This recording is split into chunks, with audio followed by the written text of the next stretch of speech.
Why did I get a letter from my late mother-in-law?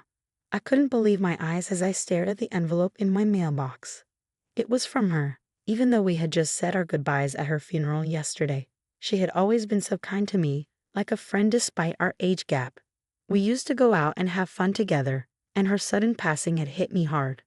I was still struggling to accept that she was gone.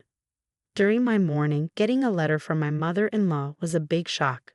As I read it quickly, I discovered something totally unexpected. She had arranged for it to be sent to me by the temple priest after she passed away. Inside, she told me about a hidden door in the family chest and how to find it. She stressed that I should open it alone. Realizing I had the house to myself, I rushed over and used the spare key to get in. Following her instructions, I found the secret compartment and managed to open it. Inside, I found something incredible. I'm Nancy, 35, working as a web designer from home. My husband Tom, 4 years older, and I tied the knot 5 years back. We were introduced by a friend, and our bond remains strong. Sadly, we haven't been able to have kids yet. It's been tough, but my mother-in-law, also named Nancy, has been a source of solace. She always reassures me, saying there's no rush and suggests fun outings like trying out the new waffle place near the station. Her warmth and encouragement have eased my worries about not having children. Though I still long for them, I've decided against aggressive fertility treatments and am letting things happen naturally. My husband, Tom, travels a lot for work, so my mother-in-law and I often hang out when he's away. Despite our age gap, we've become really close, almost like friends. She lives nearby with my brother-in-law's family, who have 3 kids. But while my mother-in-law gets along with them, my brother-in-law and his wife aren't so friendly towards us because we don't have kids. Nancy, still no kids. We've got 3 wonderful ones here. Not having kids is disrespectful. You should distance yourself from your mother-in-law. Amy, my brother-in-law's wife, often taunts, with Jason, my brother-in-law, joining in with mocking remarks about Tom and me. At first, my husband and I would argue back when my brother-in-law's family made those hurtful comments. But they never listened, so we started avoiding them instead. It's frustrating how they're so rude to us, but pretend to be nice around my mother-in-law. She has no idea what they're really like. We haven't told her because we don't want her to worry unnecessarily. Feeling worried, we rang the doorbell at my in-laws' house, but no one answered. So we used the spare key to get in. "Mom," my husband called out, but there was no reply. With a sinking feeling, we searched the house and found my mother-in-law collapsed in her bedroom. "Oh no," I gasped, rushing to her side while my husband called for an ambulance. My brother-in-law's family must have been out because no one else was home. The ambulance arrived quickly, but despite their efforts, my mother-in-law passed away at the hospital. It was a stroke. My husband and I were devastated by my mother-in-law's sudden passing. We cried endlessly, but there were practical matters to attend to, like arranging the funeral. We knew we couldn't dwell in sadness forever. The funeral was meant to be a family affair, with my brother-in-law taking the lead. Despite some reluctance from him, we all worked together to honor my mother-in-law's wishes. But throughout the preparations, there was a sense of unease with my brother-in-law. While he carried out his duties as the chief mourner, he seemed detached.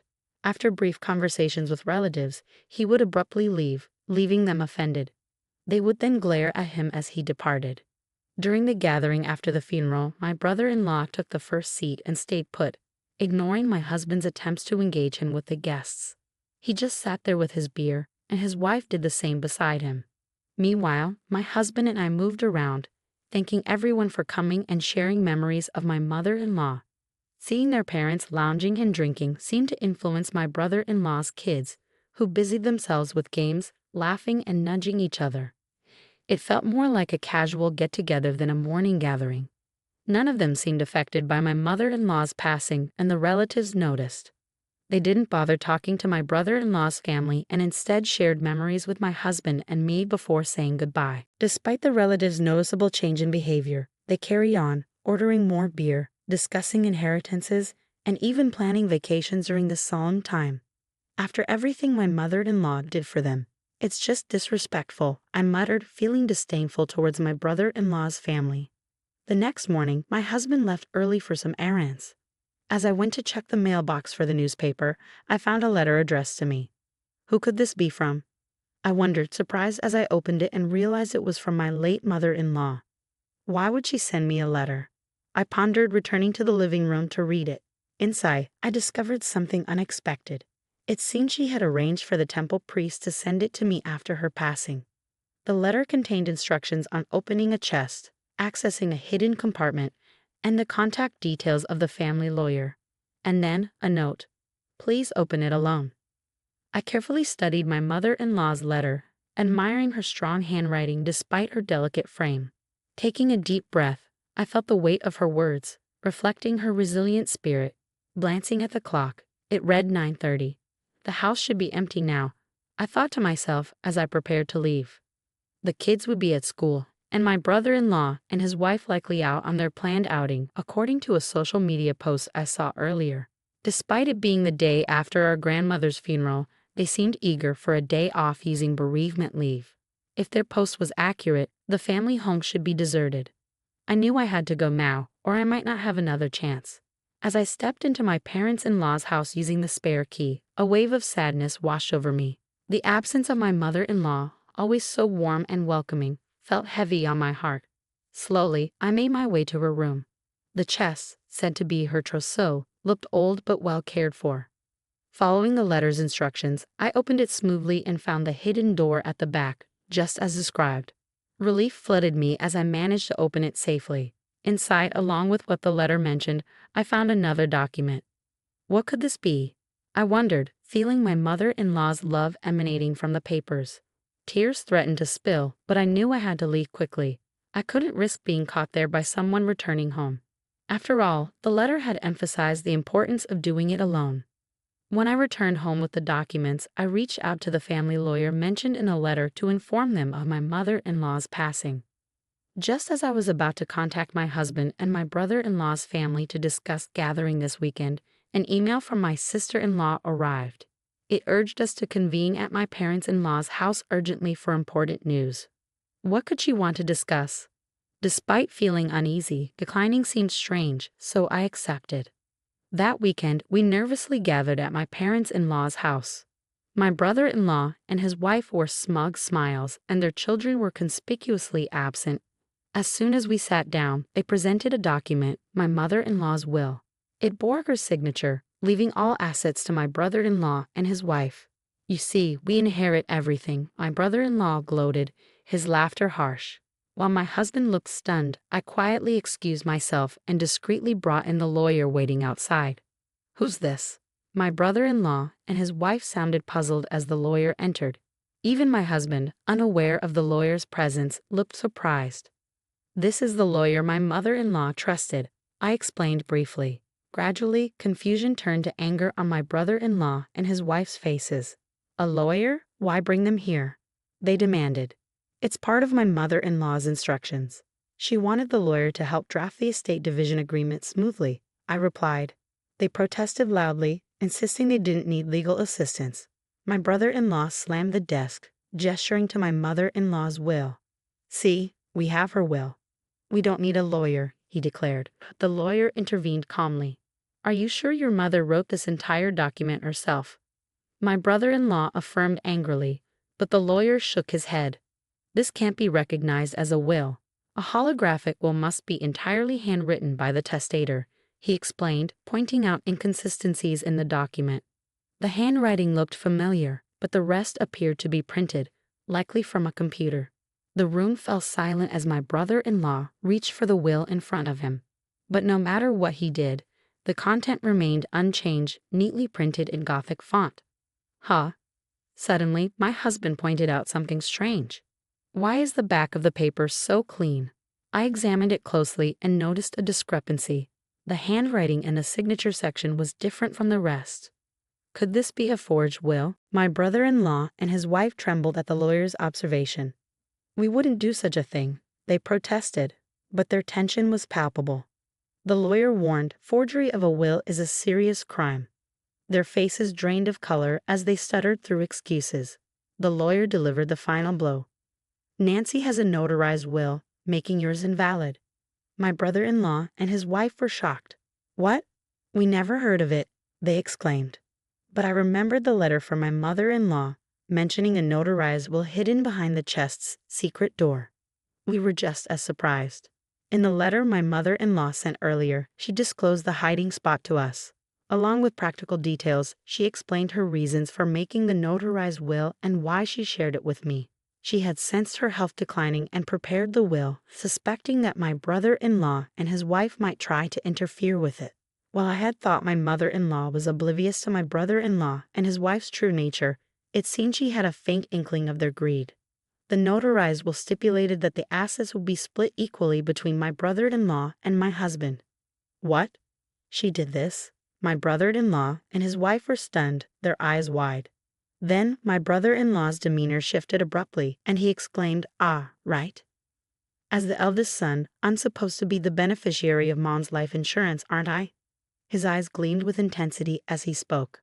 I replied in a chilly tone, "In addition to the notarized will, your mother also left me the life insurance certificate, with myself as the beneficiary." Inside the hidden compartment of the chest, alongside the notarized will, was the life insurance certificate. My brother-in-law and his wife balked at the documents in disbelief, their eyes fixed on them. "I never heard about this. I had no idea," the lawyer interjected. "Changing a life insurance beneficiary doesn't always require notifying the previous one." Despite my brother-in-law's protests and table slamming, the lawyer intervened. Turning to me, my husband asked anxiously, "When did Mom entrust you with this?" I didn't know. I reassured him with a smile. "It was all in the letter I received from her. She wanted to tell you too, but she was worried about raising suspicion with your brother and his wife if both of us were involved. So she entrusted it to me alone." "I understand. It makes sense, considering how close Mom and you were," my husband remarked. As we spoke, my sister-in-law burst in, hysterical. "I can't accept this. Why should you, who didn't even show your children to my mother-in-law, inherit her estate? This is ridiculous. I won't accept it." My brother-in-law chimed in, his face reddening with anger. "Exactly. You have no right to Mom's estate. We lived here just for her inheritance. Splitting it equally. Don't make me laugh. It's all ours." My sister-in-law continued to shout, adding to his selfish claims. "We have 3 children. As compensation for not showing my mother-in-law any grandchildren, you should give all of her inheritance to our children for their future. We have given her 3 grandchildren, so we deserve it more. The inheritance belongs to us." Despite my sister-in-law's aggressive outburst, I remained composed. "Your arguments don't make sense. Let's try to calm down," I said calmly, but it only seemed to fuel her anger further. "Your calmness is so infuriating. Just give us the money already. You're worthless without children," she shouted, launching herself at me. My husband and the lawyer stepped in to stop her, but before they could, she landed a punch on my head. "Ouch!" I cried out in pain. "Stop it." My husband and the lawyer managed to restrain her, but she continued to struggle, demanding the inheritance. Her eyes were wild and her face contorted with rage. Meanwhile, my brother-in-law encouraged her, urging her to hit me more. Enraged, my husband called the police to intervene. When the police arrived, my husband and the lawyer briefed them on the situation. My brother-in-law and his wife were escorted away. We thanked the lawyer and decided to let him go for the day. What was meant to be a discussion about dividing the estate turned into chaos. We agreed to send a gift as an apology. My husband had been worried about my well-being since the incident, but he relaxed when I assured him that my headache had gone away. Reflecting on the tumultuous events, I sighed. It's been quite intense. Then my husband brought up something unexpected. "You know, Amy always seems to boast about her children and money," he said. It was true. My sister-in-law constantly flaunted her children and showed an intense fixation on money. During the previous argument about money, my sister-in-law's fixation on her children and money became evident. Her expression during the altercation was truly frightening. "You're right. It's a bit unsettling," my husband mused, falling into silence afterward. Sensing his unease, I asked, "Is something bothering you?" "Yeah, there's something on my mind. I'm thinking of suggesting it to my brother. I believe it might be wise to have DNA tests done for their 3 children," my husband revealed, surprising me. "DNA tests?" I echoed, taken aback. "Yeah, and I'm also considering proposing a background check on Amy. Something doesn't feel right. It's just a gut feeling," he explained. Though I initially thought it might be unnecessary, my husband's intuition had proven accurate before. "All right, if that's what you think, let's discuss it with your brother later." When my husband broached the topic with my brother-in-law, he reacted with ridicule and extensive yelling. "Just because you don't have kids yourselves, don't doubt ours," he shouted. However, before leaving, he demanded materials about DNA testing from my husband. It seemed my brother-in-law had his own thoughts on the matter. The shocking truth emerged from the DNA tests conducted between my brother-in-law and his children. It was revealed that 2 out of 3 of his children did not share his blood. I had my doubts about the youngest because their features didn't resemble either of us much. But I never expected this from the middle one. My husband muttered, stunned by the revelation. My brother-in-law delved into his wife's background, and the findings were damning. It appeared that my sister-in-law had been involved with multiple men even before marrying my brother-in-law. Furthermore, her recent affairs had been exposed to the wives of her lovers, who were now seeking compensation. As my sister-in-law spent more time at home than my brother-in-law, she carefully concealed any notices, such as registered letters. Upon examining the details, it became clear that the total amount of compensation demanded far exceeded my sister-in-law's earnings or savings. Ultimately, it seemed my sister-in-law was determined to claim my mother-in-law's inheritance for herself at any cost. As events unfolded, my brother-in-law and sister-in-law escalated into a violent altercation, hurling objects and exchanging blows until blood was drawn. Disturbed by the commotion, neighbors alerted the police, leading to their arrest on charges of assault, in addition to the ongoing investigation into the forged will. Further inquiry revealed a history of theft and harassment against wealthy individuals, compounding their legal troubles. Ultimately, both ended up incarcerated. Concerns arose about the future of their 3 children, for whom we were now the closest relatives since our mother-in-law's passing. Despite considering taking them in, we hesitated. The children had been deeply influenced by their parents' toxic behavior, referring to us disdainfully as childless incompetence. Even the eldest at 14 and the youngest at 7 demonstrated a shocking lack of respect or understanding of proper conduct. Despite their parents' predicament, their attitudes remained unchanged. Hearing our 14-year-old nephew dismiss us as childless idiots was disheartening beyond words. Exposed to such hostility, we found it impossible to nurture affection or optimism about their upbringing. In the end, we decided to reach out to my sister-in-law's parents and formally cut ties with the children. It seemed they understood our decision, as our nephew bitterly remarked, "I'd rather live in Grandma's old shack with a clueless, childless couple." It was clear this was the best course for everyone involved. We chose not to disclose the fact that the younger 2 children were not biologically related to my brother-in-law. Whether to reveal the truth or not, we left in the hands of my brother-in-law and his wife's relatives. My husband and I made the decision to relocate to a distant place, using the inheritance from my mother-in-law to start anew. Our new home was surrounded by lush greenery and nature, instantly making us feel at peace. There was a quaint waffle shop nearby, where we often reminisced about my mother-in-law, wishing she could have joined us. Shortly after the move, I discovered I was pregnant, a long-awaited blessing that filled us both with overwhelming joy.